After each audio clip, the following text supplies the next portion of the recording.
Sir Peter Hall, who has died aged 86, was the single most influential figure in modern British theatre. As a director of plays, especially Shakespeare, Pinter and Beckett, he was very fine.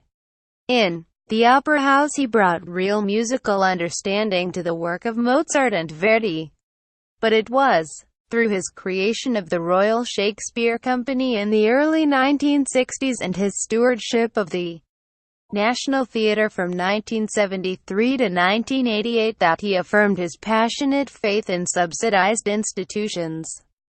If we now take their existence for granted, it is largely because of the pioneering battles waged by Hall and his visionary enthusiasm. As a man, he was extremely complicated. To many in the theatre, he was seen as a consummate politician, someone who hid his manipulative skills behind a mask of public affability, and he certainly possessed the politician's ability to get things done.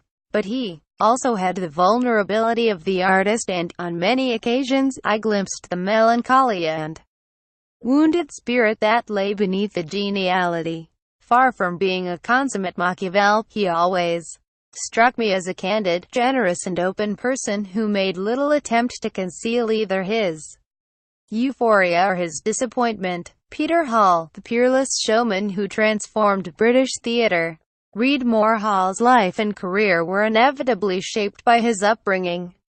He was born in Bury St Edmunds, the only child of a Suffolk stationmaster, Reg Hall, and his wife, Grace, née Pamment. Not only was Hall the sole recipient of his parents' love, they encouraged his precocious interest in music and drama. Hall was the classic working-class scholarship boy who was, in his own words, avid for art, hungry for culture. Free railway travel, because of his father's job, enabled him to get to London to see the legendary Laurence Olivier Ralph Richardson seasons at the New Theatre at the end of the Second World War.